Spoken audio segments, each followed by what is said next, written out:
Olá, meu irmão e minha irmã, você que está aí ligadinho no podcast Conexão com Irlan Melo, hoje recebendo o apóstolo Josué Lopes, da Missão Evangélica Betel.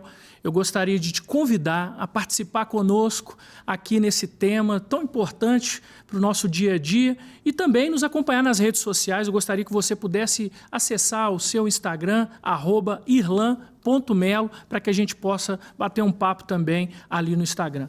Apóstolo, obrigado pela presença, obrigado por estar aqui conosco.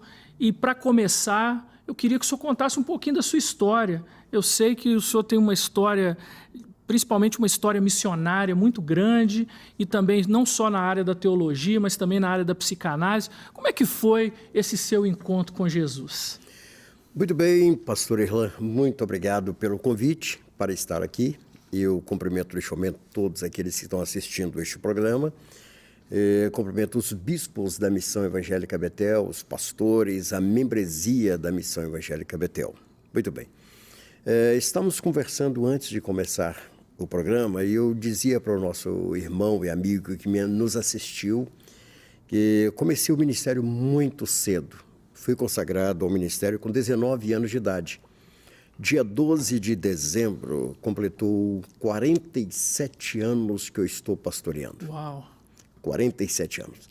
E nestes 47 anos, nós abrimos várias obras aqui no Brasil, em vários estados da Missão Evangélica Betel, e abrimos também em outros países, como na África e também na Europa, em Portugal, na Espanha, e agora estamos entrando na França. Sou evangelista. O título de apóstolo veio por questão de ser um evangelista nato, um missionário. Trabalho juntamente com a minha família. Minha esposa é pastora Aurora. Meus filhos todos são pastores e minhas filhas são pastoras. Estão todos no altar. Glória a Deus. Tenho um chamado missionário, a pregação do evangelho. Trabalho com escatologia já desde 1974, que eu venho fazendo conferências escatológicas. E é lógico, muitos deixaram de ser dispensacionalista e eu sou dispensacionalista convicto. Certo. Acredito no arrebatamento da igreja, sou pré-tribulacionista, acredito plenamente. E também na área da psicanálise, nós fazemos a clínica da alma. Surgiu depois da pandemia, quando deparamos com algumas demandas da alma, então surgiu o desejo pela psicanálise. E formamos na Faculdade Dínamos de Campinas, que é um curso livre, na verdade, mas estamos aí exercendo e Deus tem abençoado. Mas conta pra gente como é que foi a sua conversão. A minha conversão, eu nasci no Evangelho. Ah, que benção. Eu sou filho de presbiterianos. Olha. O meu avô era um presbítero, digamos, pastor daquela época, presbiteriano. Ele abriu várias obras no norte de Minas, isso há alguns anos atrás. E a minha mãe, missionária, acabou casando com o meu pai. Depois ele se converteu, se tornou um pastor Niquercílio. Eu nasci no Evangelho, 5 anos de idade, eu já estava na escola bíblica dominical. E, pastor, é interessante que sempre eu digo, eu fiz 3 seminários. Mas tudo que eu trago comigo de bagagem foi de escola bíblica dominical. Portanto, a Missão Evangélica Betel é uma igreja que ela leva muito a sério essa questão do ensino bíblico, o ensino da palavra, escola bíblica dominical. Então, levamos muito a sério o ensino da palavra. O senhor falou uma coisa muito importante e que eu tenho para a minha vida também. O senhor disse o que eu sempre digo também. Eu digo que a minha base bíblica foi e é e continuará sendo na escola bíblica dominical. Sim. Foi aquela base, o alicerce do dia a dia, né? E isso é importante. O senhor falou da Missão Evangélica Betel, o senhor é o fundador da Missão Evangélica Betel. Como é que foi fundar uma denominação? O senhor era de outra denominação, abriu? Como que foi esse processo?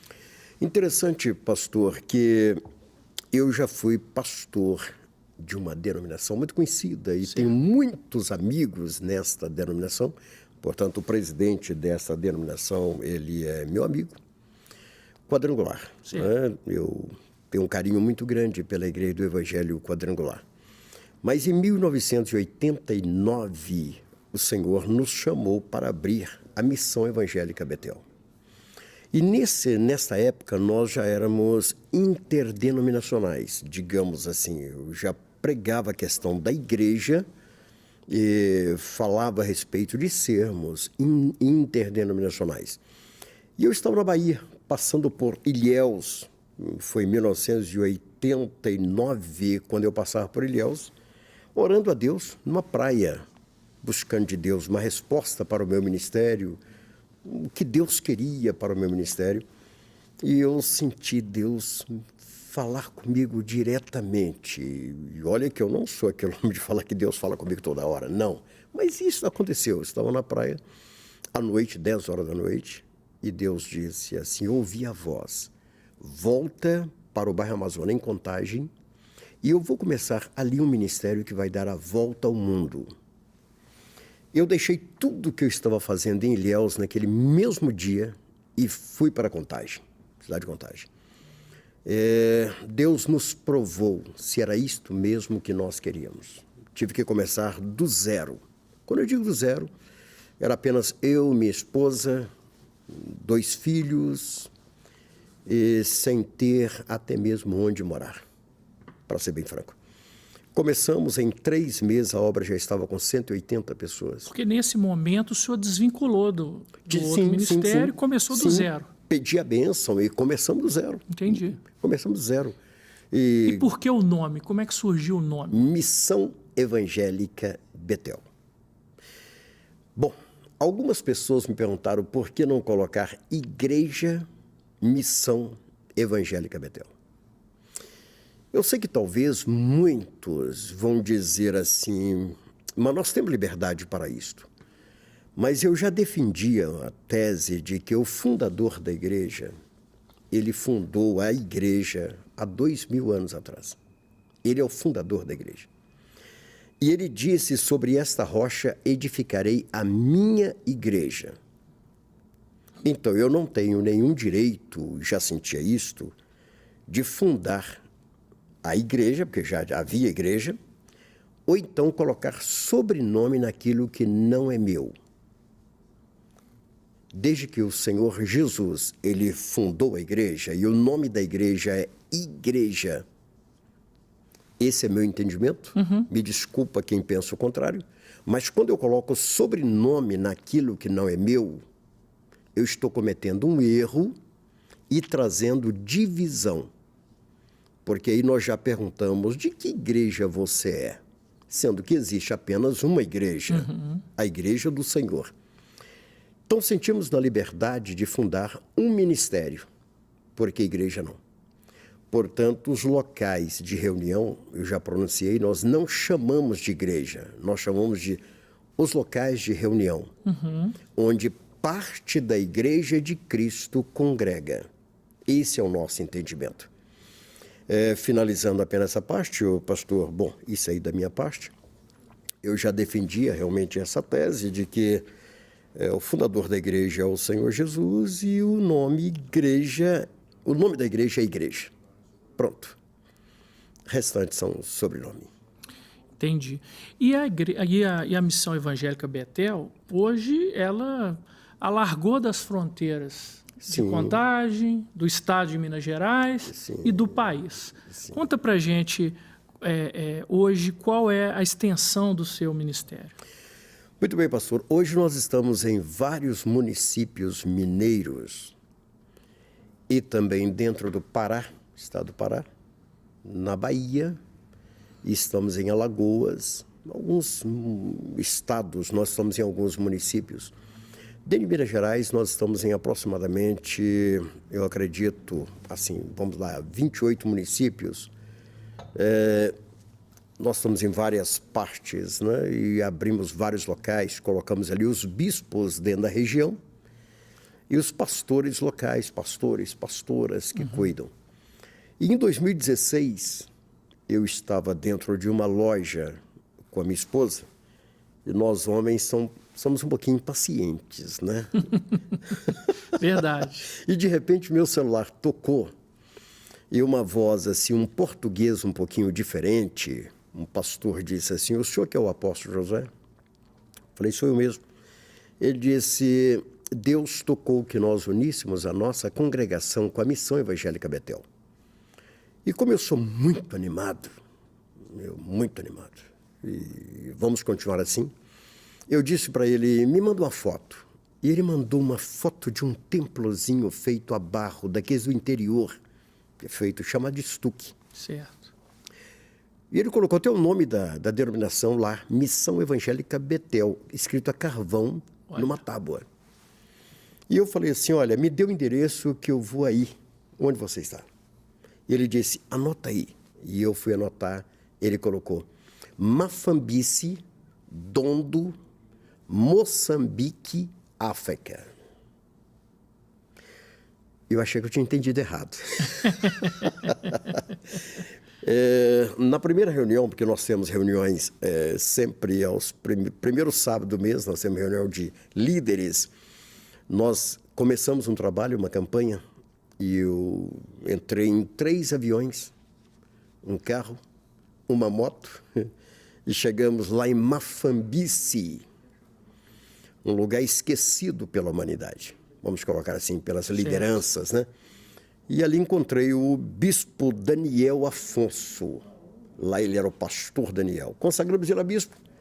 E hoje nós estamos com aproximadamente 8.000 membros na África.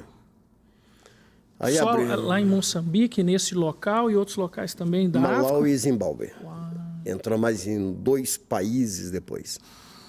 E continuamos crescendo na África. Estou retornando agora até Mafambice para fazer alguns trabalhos, consagrar obreiros, pastores, mas tem crescido muito. E também entramos em Portugal. Portugal entramos com uma pastora, nós tentamos levantar alguns pastores. E alguns pastores até dizem assim: não, Deus não tem o chamado para mulher para o ministério. Mas interessante, o pastor Irlan, que nós tentamos, de todas as formas, levantar um pastor para abrir Portugal. Eu cheguei até a ir a Portugal, fui na Europa, e entrei em contato com alguns lá, ordenado pelo Senhor. Quando de repente o Senhor levantou uma pastora entre nós, e ela já passou dos 75 anos. E essa pastora, ela viajou para Portimão, em Portugal, e ela abriu a obra, e a obra vem crescendo muito. Uau. Nós temos ganhado vários portugueses, e ela tem feito um grande trabalho. Já fui 3 vezes. E ela é portuguesa ou brasileira? Brasileira. Olha. Agora é portuguesa. Cidadã, né? Agora é cidadã portuguesa. Mas ela saiu aqui de Contagem, Esmeralda, essa região aqui, e está lá fazendo uma grande obra. Ela que está entrando na França, agora com a graça de Deus. Nós precisamos de pessoas disponíveis. Sim. Está disposto e disponível, né? Sim. E se ela está disponível, o Senhor usa quem Ele quer. Exatamente. Da forma que Ele quer. Agora, o ministério é um ministério episcopal. Sim. Sim. Eu gostaria que o senhor explicasse o que é esse ministério episcopal. Qual é a visão que vocês têm? Muito bem. Nós tínhamos que escolher o sistema do ministério. Então, todos sabem, aqueles que estão me ouvindo, principalmente os pastores, que as igrejas batistas, elas são igrejas que não são episcopal, são congregacionais, né? A igreja episcopal, o governo parte do bispo, do apóstolo e do pastor local. Uma igreja congregacional, 50% e mais um dos membros é que tomam a decisão. Então, no caso, são os nossos irmãos batistas e outras denominações que também pertencem a esse sistema. Nós participamos de um regime episcopal, como tem algumas denominações que têm o regime episcopal.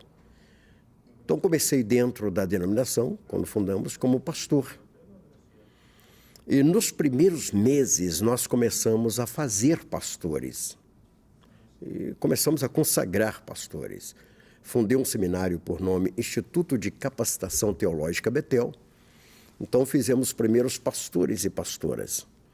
Então, dentro da organização, houve a necessidade, então, de agora levar, não é levar para cima, é trazer para baixo o bispo Josué. Porque numa empresa você sobe, no ministério você desce. Uma hora o que serve, né? Você desce. Então, eu tinha que descer um degrau. Entendi. Para servir pastores. Então, fui levado a bispo dentro da Missão Evangélica Betel, fazendo pastores, para servir os pastores e os pastores servirem os membros. Muito bem. Os anos foram passando e nós começamos a ver a necessidade de fazer bispos para cuidar das regiões. Então, digamos, João Molevade, nós temos o bispo Aderson. Moeda, bispo Sebastião. Betim, bispo Valdeci. Daí por diante tem os bispos que cuidam da região, como Esmeralda, bispo Daniel, e daí por diante. Então, o bispo Josué desceu mais um degrau para ser o quê? Um missionário, mensageiro, porque a palavra apóstolo significa mensageiro, aquele que leva a mensagem. Embaixador, né? Embaixador. Enviado, isso mesmo. Então, hoje, nós procuramos servir os bispos da Missão Evangélica Betel, os pastores da Missão Evangélica Betel, e daí por diante, e a membresia. E nessa organização que o senhor está dizendo, hoje o senhor tem uma noção de a quantidade de bispos e apóstolos, não, bispos e pastores que está sob a sua responsabilidade? Nós temos lá no site www.missãoevangelicabetel.com.br, está chegando uma faixa de entre missionários, pastores e bispos, ultrapassou 500 homens. Uau! Então, isso é interessante, apóstolo, porque o senhor, em determinado momento do seu ministério, o senhor estava pastoreando ovelhas. Sim, sim. Em determinado momento, o senhor passou a pastorear pastores. Sim. E até bispos hoje. Sim, não é? exato. Eu costumo dizer que para formar o caráter, nós precisamos dizer mais não do que sim. E as pessoas muitas vezes não gostam de ouvir não. Com certeza. Né? Porque o não muitas vezes incomoda. A pessoa quer resolver a questão dela naquele momento e o sim é mais prático. Verdade. Como que é lidar? Como que é ser pastor de pastores? Como que é lidar com essa quantidade de pastores? O que o senhor pode dizer da diferença entre pastorear ovelha e pastorear pastores? Pastor Irlan, interessante que eu conheci muitos ministérios durante estes 47 anos. Certo. Meu pai partiu para a eternidade como um pastor sofredor. Certo. Minha mãe partiu para a eternidade também como uma pastora sofredora. Aquele pastor que era sempre tirado de um local, enviado para outro, então com muito sofrimento. E eu levei para dentro da Missão Evangélica Betel aquela bagagem que eu aprendi. Eu estava repetindo. Não, interessante, aquela bagagem negativa eu deixei para trás. Ah, sim. Hoje, dentro da Missão Evangélica Betel, para que nós possamos estar transferindo um pastor, nós olhamos a necessidade do pastor. Se seus filhos estão no colégio, estão estudando em alguma escola, se sua esposa tem outra função dentro daquele município, então nós temos esta preocupação. Então isto aí nós lideramos com tranquilidade, respeitando os pastores e os missionários. Entendi. Respeitando. Então, quando temos que tomar uma decisão de transferir um pastor, transferir um bispo, nós chamamos ele para conversa. Se é viável aquela transferência. Porque foi nessas transferências que eu perdi meu pai e minha mãe. Entendi. É que eu vi ele sofrer. Então, como eu cresci vendo o sofrimento de muitas vezes as autoridades, por ter autoridade de dizer, vai ser assim porque eu quero que seja assim. Então, quando o pastor perguntou a forma de nós administrarmos, como podemos administrar? Porque nós procuramos conversar com os pastores. Mês retrasado, eu estava na Europa. Nós até conversamos com essa Europa. Aí alguém perguntou assim, apóstolo, por que você foi lá na Europa? Porque a nossa pastora passou por uma cirurgia. E nós já deixamos contagem muitas vezes para viajar 3, 4 dias batendo volante porque o pastor passou mal. E tem que ser assim. Então, quando você lidera com amor, com carinho, as coisas funcionam melhor. Você consegue ouvir o pastor, ouvir o bispo, ver o interesse de cada um dentro daquela região que ele está. E as coisas funcionam melhor. Entendi. Você que está nos acompanhando aí, eu quero te pedir para que você possa também nos seguir nas redes sociais. @irlan.melo no Instagram, para que a gente possa bater um papo ali, você manda um direct, a gente conversa, falar sobre o programa, falar sobre outros assuntos também. Apóstolo, bem, o senhor disse aí que é uma forma de governar, uma forma de governar com amor, vendo as questões relativas também àquele missionário, pastor, o bispo que está em determinada região. E realmente existem vários ministérios que a igreja simplesmente ela mingua por conta de decisões muitas vezes tomadas pela vontade do homem, não pela vontade de Deus, sem se buscar uma oração. E às vezes você vê pessoas que estão desgastadas, né, com o ministério por conta disso, até um certo abuso religioso, né, se a gente for levar por esse lado assim. Mas eu imagino que sejam muitos desafios, por ser um ministério grande, por ser... Quais são os maiores desafios que o senhor enfrenta hoje com o ministério? O desejo de alguns em dividir o ministério. A divisão tem sido um grande problema no corpo de Cristo ultimamente. Certo. É a divisão.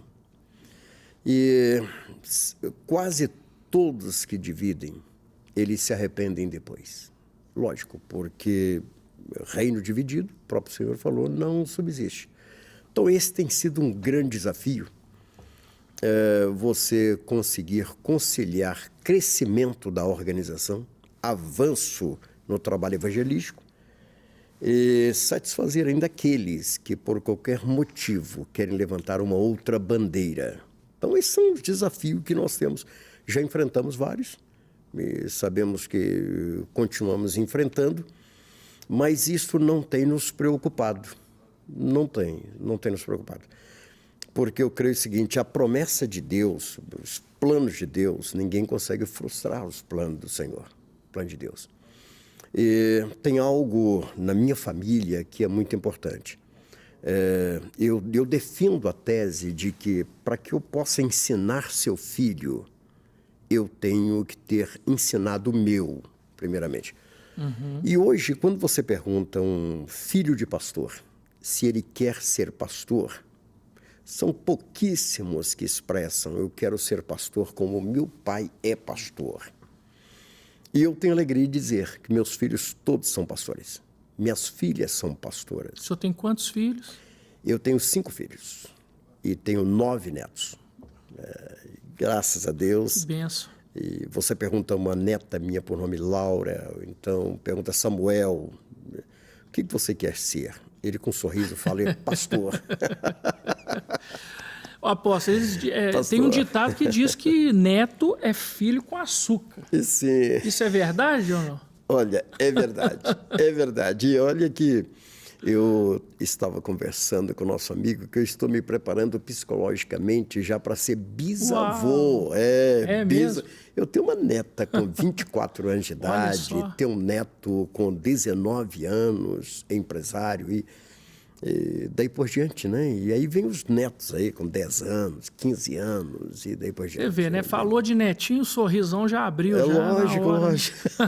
eu tenho a netinha mais nova, chama-se Júlia, né? Certo. Tem 3 meses a Júlia. Quando a mamãe dela, o papai dela me comunicou que ela vai receber vacina, vai ter que ser vacinada hoje, Aí dá aquela dor no coração, fala assim, não daria para me vacinar em lugar dela, não. Mas é isso, legal. né? O carinho de gente aí. Como o senhor tem as missões tanto no Brasil, quanto na África, como na Europa, existe uma diferença no tratamento dessas igrejas ou por conta da cultura que elas estão inseridas, uma maior ou menor dificuldade em relação à pregação do Evangelho? O que o senhor pode contar aqui para a nossa audiência sobre os desafios de um ministério fora do Brasil? Pastor, quando você é pastor apenas no Brasil, aqui se pergunta o seguinte, a sua igreja ela é pentecostal, neopentecostal ou tradicional? A sua igreja é uma igreja que tem doutrina, usos e costumes ou não? Então, nós ficamos neste campo aí. Quando você vai para Mafambice, quando você vai para Dondo, quando você vai lá para Moçambique, você vai enfrentar desafios diferentes. Eu lembro que eu estava pregando, e o nosso pastor estava traduzindo, porque, lógico, lá em Moçambique falo português, mas eles não têm orgulho pela língua portuguesa, pelo fato de ter sido explorado, daí por diante. Então, cada grupo, cada pai de família cria o seu dialeto. Então, você encontra, digamos, dentro de Dondo, lá em Moçambique, você encontra vários dialetos. Então, para você pregar se torna difícil, porque você saiu de um bairro, digamos, só para entender, de um bairro para outro, é o dialeto. Então, vamos entender. Mas lá o Senhor colocou no nosso caminho o pastor Daniel, que agora é o bispo Daniel, e em 2016 eu estava pregando, e quando eu pregava, ele traduzia para aquele grupo de pessoas, né? Certo. E eles chamam Deus de Molungo. Então, quando eu dizia Deus, ele falava Molungo, Deus, Molungo. Quando eu disse assim, o Filho de Deus, houve silêncio no meio dos pastores neste congresso. E eu perguntei, por que o silêncio? E ele me disse, eles estão perguntando se Molungo teve filho. Eles não sabiam do Filho de Deus. Olha só. Não sabia do Filho de Deus. Então, adoram a Deus neste local que eu conheci, que eu chamo. Adora a Deus, glorifica a Deus, canta louvores a Deus, mas não conhece Jesus. Olha. Não havia falado em Jesus. Naquele instante, tinha mais ou menos faz umas 5 horas que eu estava pregando, porque eles são muito animados. Fechei a Bíblia, coloquei de lado e comecei do zero a explicar quem era Jesus, o Filho de Deus. Naquela noite eu tive que mandar cortar madeira, fazer uma cruz, levar para dentro do templo, para explicar sobre a morte. Para exemplificar para eles. Sim, sim. Então, desafios. Aqui nós temos desafios. Lá nós temos desafios completamente diferentes. E, além disso, a macumbaria, ser desafiado por médios espíritas. Então, os desafios são completamente outros. E na Europa? Na Europa, pastor, é interessante, se porventura alguém que está nos assistindo já esteve em Portugal, principalmente, sabe que eles têm dificuldade em nos ouvir. Eles têm dificuldade em nos ouvir. E a Europa, Portugal, digamos, Portugal é um país católico mesmo, católico. Então, a maioria das igrejas evangélicas que vão para Portugal, eles ficam dentro da comunidade brasileira. Então, abre em Portugal, mas abraço nossos irmãos brasileiros que vão para lá. Certo. Bom trabalho, belíssimo trabalho. Nós começamos a fazer isso lá em Portimão, através da pastora Margarida. Mas é necessário que se conquiste o português. E o português, para você conquistar, ele é mais difícil, ele é centrado. Então, nós enfrentamos esses desafios. Então, quando chegamos em Portimão, nós procuramos conquistar os portugueses. Conquistar os portugueses. Aí que vem realmente grandes desafios, porque aí é você pregar, e eu vou chamar assim, pregar o evangelho para o católico. pregar o evangelho para o católico. Mostrar que Jesus é o centro para o católico. Para aquele que realmente nasceu ali. Cada igreja, cada templo católico dentro de Portugal é como se fosse uma embaixada lá do Vaticano. Eu tive o prazer de conhecer o Vaticano, entrei 2 dias, fiquei dentro do Vaticano. Isso foi em 98, que eu estive lá. Mas são desafios que nós enfrentamos dentro de Portugal. Então, é grande o desafio de uma denominação que ela tem em vários locais, porque a sua declaração de fé, ela é a mesma, como a nossa é a mesma, sim, mas os costumes, eles mudam. As identidades são diferentes, né? E uma das coisas, pastor, o senhor está dizendo isso, é a relevância da igreja, né? A igreja precisa ser relevante nos sim, dias atuais. Sim. Ela precisa ser relevante aonde ela está. Lógico. A pergunta que eu sempre faço é a seguinte: se aquela igreja não estiver mais naquele local, aquele local vai sentir falta da igreja? Boa pergunta, né, pastor? Porque nessa circunstância, a gente vê a relevância da igreja. Sim. Não é verdade? Porque, assim, como o senhor disse, quem tem que aparecer é Jesus. Só que nós temos uma igreja que professa o nome do nosso Senhor e Salvador, sim, e ela precisa entrar na realidade daquela cultura, daquela cidade, daquele bairro, para fazer a diferença ali. Porque senão...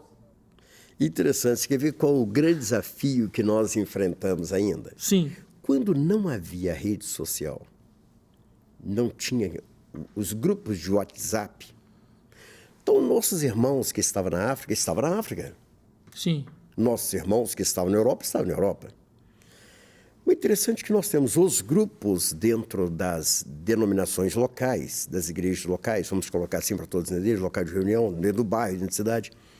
Mas nós temos um grupo chamado Família Betel. Certo. Este é um grupo de WhatsApp que você encontra irmãos da África, do Brasil, da Europa, tudo lá. Tudo trocando ideia toda hora. Certo. Então, de vez em quando, tem alguém que tem que entrar para fazer uma conciliação, uma mediação no meio. Porque quando você fala em casamento no Brasil, não é o mesmo que falar em casamento lá em Mafambice. Quando você fala em um homem ter uma só esposa, um pastor ter uma só esposa no Brasil, você não pode falar do mesmo jeito para quem mora em Mafambice, em Dondo. É diferente, é diferente. A forma deles tratar a questão de casamento. Portanto, quando um pastor contou que quando ele casou, ele foi até a casa da namorada e ele pediu permissão para casar com a filha, já naquela mesma noite levou ela para casa, trocou o nome dela, que era Chica, trocou por outro nome, que ele não gostou do nome. Quando ele contou isso aí, eu tive que entrar para resolver essa questão, porque teve aquele membro brasileiro que diz, então quer dizer que nós somos uma igreja toda avacalhada? Você entendeu os Entendi, desafios? Claro. São os desafios visões culturais. Diferentes, culturas diferentes. Exatamente. Né? Então, e outra coisa, às vezes as pessoas se apegam nas divergências. Sim, quando ela deveria... Sim. Na verdade, está mais em relação àquilo que converge, né? Sim, que é verdade. A palavra de Deus. Verdade. Agora, o senhor falou de redes sociais, o senhor tem um programa, tem a TV Vinho Novo, não é isso? Sim, a TV Vinho Novo. Que é onde vocês também sempre divulgam o trabalho da missão. Sim, pastor, pelo seguinte, a TV Vinho Novo, ela teve início um pouquinho antes da pandemia. Certo. 2019, eu estava em Jerusalém, e estava eu e mais 3, 4 pastores, minha esposa, nós estávamos em Jerusalém, e nós decidimos, então, participar de um trabalho que estava acontecendo no hotel onde nós estávamos hospedados. Ali tinha um grupo de irmãos de Gana. Estavam hospedados lá e fazendo um trabalho naquele lugar. E lá o Senhor falou conosco que... O Senhor disse, 2020 será aberto o 4º selo, o cavalo amarelo vai estar sobre a terra. Isso era 2019. Quando eu retornei para o Brasil, eu trouxe essa mensagem. Final de 2019. Eu disse, 2020 será o ano da profecia, será aberto o 4º selo. Já os 4 cavalos vão estar sobre a terra de Apocalipse. Branco, vermelho, preto e amarelo. Muito bem. Então, nós abrimos a TV Vinho Novo para atender os irmãos em casa. Certo. Então, antes mesmo da lei, da pandemia, nós, então, pedimos, irmãos, que ficassem em casa assistindo toda a programação da igreja através da TV Vinho Novo. Então, à frente da TV Vinho Novo está lá o pastor Marlon, a pastora Débora, o pastor Jean, tem vários jovens que trabalham fazendo esse trabalho. E todos os cultos da Missão Evangélica Betel, todos os cultos, são transmitidos através da TV Vinho Novo no YouTube. Glória a Deus. Tem sido bênção. O senhor fundou também o Seminário Teológico, né? Sim. Qual que é a importância da teologia para a igreja? Pastor, é muito grande. Porque o homem tem o chamado de Deus. Certo. Mas tem que haver a preparação teológica. Tem que haver. Tem que se capacitar. Tem que se capacitar. Então, o nosso seminário, ele prepara o pastor com 36 matérias, que eu vejo que é necessária. O pastor precisa estudar hermenêutica homilética, história da doutrina, daí por diante. Tem que ter o conhecimento. Tem que ter. Alguns até dizem assim que a teologia esfria. Não. De forma nenhuma. Teologia não. É a base. Vejo que é a base. Então, o nosso Instituto de Capacitação Teológica Betel, hoje as aulas elas não são mais presenciais, né? Mas está formando sempre pastores, obreiros, né? Teólogos, estamos formando. Quem hoje está à frente é o Bispo Luigi, que te recebeu lá aquele dia. O Bispo Luigi está à frente do Instituto, inclusive está aberto, qualquer pessoa pode ligar para o nosso telefone, nosso celular, e nós estaremos encaminhando como fazer a inscrição. Qual é o nome do seminário? Instituto de Capacitação Teológica Betel. E existe no Instagram ou no YouTube? Existe. Se ele entrar no site... No site, né? O www.missãoevangelicabetel.com.br, lá ele já tem um link... Do seminário. Do seminário. E interessante, pastor, que é bom dizer que talvez a pessoa pergunte, mas o que eu tenho que investir nessa formação? Nada, praticamente nada. Porque neste ano nós vamos fazer 35 anos. Então a pessoa dá uma oferta de R$35 e ele tem acesso a todas as matérias e faz as provas e depois recebe o certificado. Olha só. E as matérias são online? São online. Pastor, eu sempre pergunto aqui no podcast, até por conta do meu envolvimento com a política, e por conta também de conhecer como que a igreja se portou em relação à política por muitos anos, se afastando da política, dizendo que a política é do diabo, que não deveríamos nos envolver, e até por conta dos escândalos que a gente sempre via, a igreja ficou um pouco à parte da política. Qual que é a visão do senhor em relação à igreja e à política? A igreja deve se envolver com a política ou a igreja não deve se envolver com a política? Pastor, enquanto nós estivermos aqui nesta terra, nós somos cidadãos dessa terra. Certo. E nós temos que ter um título de eleitor, e só por portar um título de eleitor e estar votando, eu sou político, eu faço parte deste grupo de pessoas que escolhem e pode ser escolhido. Eu creio que a igreja, por ter afastado deste assunto chamado política, eu creio que abriu margem para outros grupos adentrarem, pelo fato da igreja ter se afastado, não ter conversado com a membresia, com a liderança. Se você me perguntar assim, como que isso aí deveria ser? Eu hoje, Eu digo hoje, não é alguns anos atrás, não. Eu entendo que o pastor que está à frente de um rebanho, pastoreando como presidente, o titular de uma igreja local, eu acho que não deve se candidatar, não. Não, ele deve continuar no altar.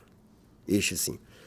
Mas ele, sim, ele tem o dever de orientar a membresia, quem sabe um diácono, um presbítero, no caso quem tem os presbíteros, missionário, um irmão, um empresário dentro da igreja, aquele que tem afinidade com o Senhor, para que ele possa trilhar este caminho. E a igreja, ela se envolver dessa forma. Eu não digo o apóstolo Josué deixar o seu trabalho evangelístico, deixar o seu trabalho de crescimento de obra e envolver diretamente. Hoje não, eu já tive um pensamento contrário há uns anos atrás. É bom que eu deixo bem claro que os bispos da missão estão me assistindo e vão dizer, apóstolo, essa não era a sua postura há alguns anos atrás, mas eles sabem que não era a minha postura. Não era. Mas hoje defendo a tese que a igreja, sim, deve se preocupar com a questão política do país. E quem são as pessoas que a membresia está votando e ser orientados a isso. Deixar em liberdade, sim, mas ser orientados. Até porque nós temos princípios e valores que estão pautados pela palavra de Deus. E, por mais que o Estado seja laico, ou seja, o Estado ele não deve favorecer nenhum tipo de religião, mas as pessoas que são eleitas, elas têm suas convicções. Não é? E muito melhor seria se nós tivéssemos pessoas ali que têm as nossas convicções. Com certeza. Não é? Eu vejo também, pastor, que o senhor... a missão tem clínica de recuperação. Não é? Onde está localizada essa clínica? E isso também não tem um pouco a ver com a política? Sim. Nós temos 2 bases missionárias. Nós colocamos o nome dessas chamadas casas de recuperação de base missionária. Certo. Porque nós percebemos o seguinte, que ficar tirando uma pessoa da rua, deixando alguns meses dentro de uma casa de recuperação, retornar ele para casa e ele não ter uma libertação, e não ter, digamos, uma linha a seguir, eu acho meio inviável. Então nós colocamos base missionária. Nós estamos em Juatuba. Certo. Lá em Juatuba nós temos 2 bases missionárias em Juatuba. Uma chamada Tenda de Abraão, que ali está o pastor Gerson, e a sua esposa Solange, pastora Solange. Certo. Os 2 estão cuidando da Tenda de Abraão e dessa base missionária que nós temos. Sim, eu vejo que tem que haver esse envolvimento, apesar de que nesses locais nós não temos nenhum envolvimento diretamente. Mas o senhor consegue funcionar? Consigo. Agora eu pergunto, não sei se o senhor sabe, em Belo Horizonte, quantas clínicas de recuperação existem, o senhor sabe? Não sei. Ao que me conste, nenhuma. Nenhuma. Por quê? Não é política da cidade. A cidade não vê isso com bons olhos. Entendi. É por isso que nós temos lá em Juatuba, Ribeirão das Neves, Caeté, Santa Luzia. As clínicas, mesmo de igrejas que estão aqui em Belo Horizonte, elas têm que sair de Belo Horizonte. Isso tem a ver, infelizmente, com a política. E que bom que... não sabia, viu, pastor? Eu não sabia. Esta é a informação. Por quê? Porque nós precisamos, então, entender que a política permite ou não a existência disso. Como, por exemplo, lá na Europa, que eu sei muito bem, existem locais onde você não pode ter uma igreja evangélica. Você tem que ir para determinada região, porque naquela outra não pode. Algo que nós não temos aqui em Belo Horizonte, né? No Brasil em si. Apóstolo, o senhor já tem uma caminhada com Deus há muitos anos. O senhor já teve várias experiências, mas eu queria te fazer se o senhor pudesse contar para nós, para a audiência que está assistindo aqui, qual foi a sua maior experiência com Deus? O senhor tem uma experiência que o senhor gostaria de compartilhar conosco aqui em relação à sua vivência cristã? Tenho. Interessante, pastor e demais irmãos que estão nos ouvindo. Eu tive uma experiência fantástica com Deus, foi uma resposta de Deus em 1997. Nós tínhamos apenas 3 locais de reunião e eu estava lá na sede. Simples, nem o piso nós havíamos colocado ainda. Orando a Deus na parte da tarde, porque eu fazia o trabalho na parte da tarde, estava ali orando pelos irmãos sempre. E era mais ou menos a faixa de 2h30, mais ou menos 14h30, vamos colocar assim. Eu estava atrás de uma mesinha e tinha umas crianças jogando bola na porta do templo. E eu orando, pedindo assim, falando, Deus, o Senhor disse há alguns anos, quando eu estava lá em Ilhéus, na Bahia, o Senhor levantaria um ministério que daria a volta ao mundo. E estou aqui ainda à espera de acontecer este ministério. Sozinho aqui neste lugar, sol quente, ouvindo os passarinhos passando dentro do templo, os pardais de um lugar para outro, de um lado para outro, e a criançada brincando lá fora. Quando de repente ouvi o ronco dos motores de um carro. Parou um carro, um motor roncando muito, parecia ser esse Opala antigo, parou na porta do templo. Quando parou, eu não vi, eu só ouvi o ronco do motor. E uma voz falou assim ao meu coração, falou aos meus ouvidos, o meu anjo está entrando aqui. Eu esperava que ia vir uma luz, né? Aquela áurea. Entrou um senhor negro, de 1,80 m de altura aproximadamente, vestindo um macacão, bota de mecânico e cheirando a graxa. A hora que ele entrou, boné na cabeça, falei, Deus, será que eu ouvi errado? E veio a confirmação, o meu anjo. E ele veio direto na minha direção e falou assim, você que é o pastor aqui? Falei, sou. E ele disse, eu trouxe uma mensagem para você. Falei, muito bem. Ele falou assim, anota aí, 666. Eu anotei, ele falou, você sabe fazer conta? Eu falei, lógico. Multiplica por 3, multipliquei. 1998. Ele disse, este é o ano que você vai estar dentro de Jerusalém para abençoar aquela terra.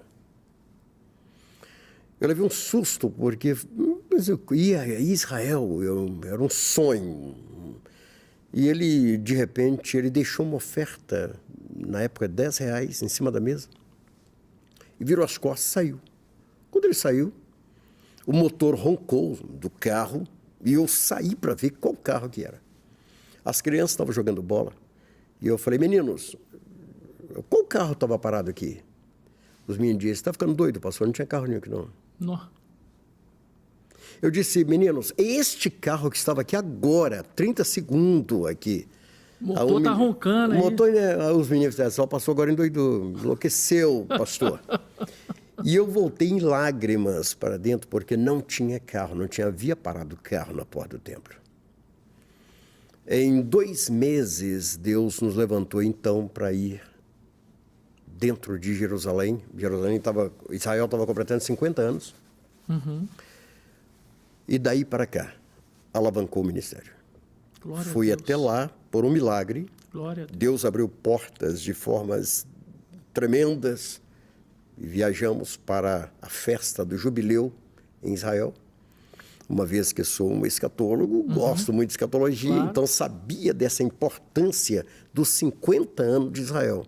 Ainda que muitos não creem, mas eu creio que Israel é simbolizado pela videira e ela estava florescendo ao completar 50 anos. E é por isso que Deus enviou o seu mensageiro a dizer, vai até lá e abençoa.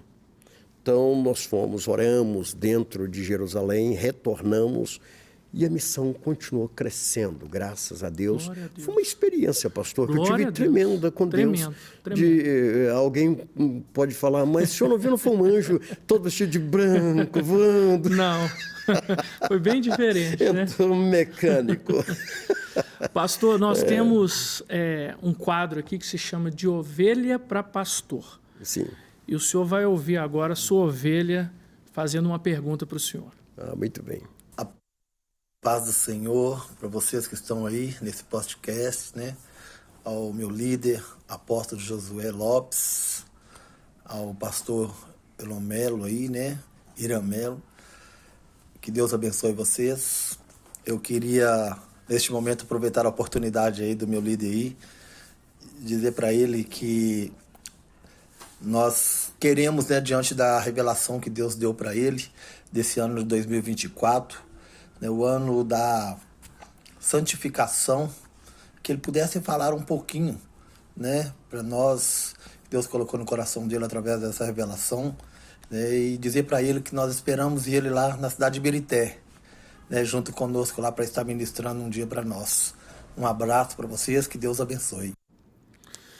E aí, apóstolo? Muito bem, fica aqui um abraço para o bispo Elcio, lá de Ibirité, para sua esposa, a pastora Delma, lá em Ibirité, lá em Ouro Negro. Interessante que, pastor, todos os anos, antes de findar o ano, nós buscamos de Deus um tema para o ano seguinte. Certo. 2019 era o ano da gratidão, por isso que fomos até Israel pela terceira vez, para orar ao Senhor e agradecer pelo ano da gratidão, 2019. E 2019 foi o ano que mais se falou em gratidão no mundo e no Brasil. Fiquei até assustado. E Deus lá revelou que o ano seguinte seria o ano da profecia. Veio a Covid. E nós pregamos sobre o tema profecia. Depois veio o ano da restauração e daí por diante, este ano que passou agora, também teve o seu tema, né? O ano da justiça. Foi o tema nosso ano passado, o ano da justiça, onde nós começamos a dizer que Deus ele vai trazer justiça sobre o Brasil, principalmente. Vai acontecer, pastor. Eu creio. Deus vai tratar duramente, começou a tratar o ano passado, e vai tratar com os nossos líderes brasileiros.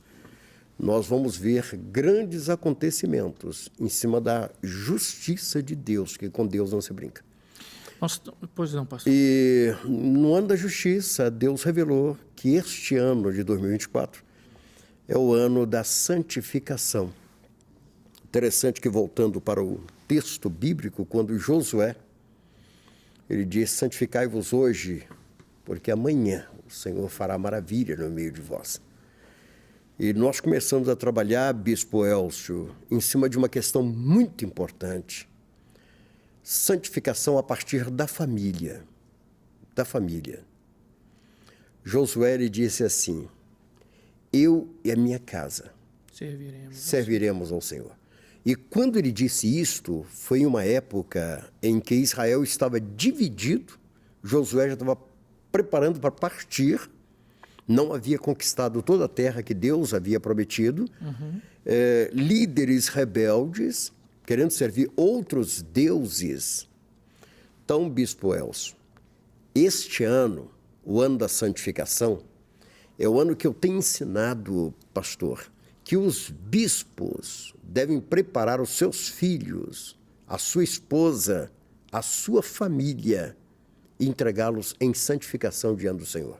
Amém. Então, pastor, eu creio que vai acontecer o que está escrito lá em Malaquias. E outra vez vereis a diferença entre os que servem a Deus e os que não servem. Estamos chegando a um tempo como este. E dentro ainda desse contexto aí, antes dessas últimas eleições para presidente, faltava 15 dias para as eleições. 15 dias. Eu estava na cidade de João Molevade para fazer uma conferência. Eu fiquei num hotel em João Molevade, esperando chegar o momento e descansando um pouco. E o Senhor ordenou que eu levantasse e lesse o livro de Abacuque. E durante a leitura, o Senhor mostrava aquele texto: até quando, Senhor?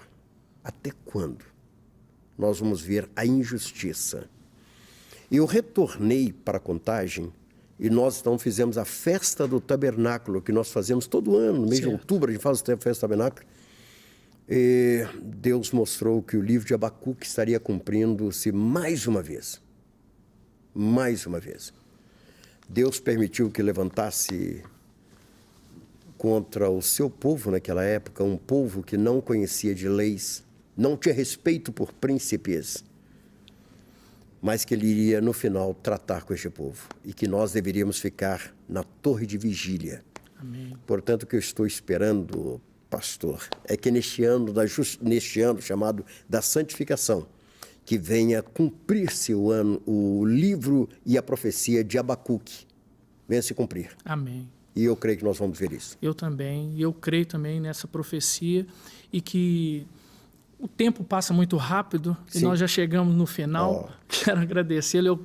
Eu sei que nós vamos ter que fazer um outro programa, porque nós temos mais coisas para falar. E vai ser uma honra para mim também. E eu quero agradecer você que ficou aqui conosco. Eu tenho certeza que este programa vai inspirar a sua vida. Quero te convidar a nos seguir nas redes sociais, lá no Instagram, @irlan.melo, e também te convidar para a próxima semana aqui no nosso podcast Conexão com Irlan Melo. Deus abençoe a sua vida, apóstolo, Deus abençoe seu ministério. Amém. E que Deus possa estar realmente fazendo com que este ano se cumpra nas nossas vidas. Amém. Um forte abraço a todos.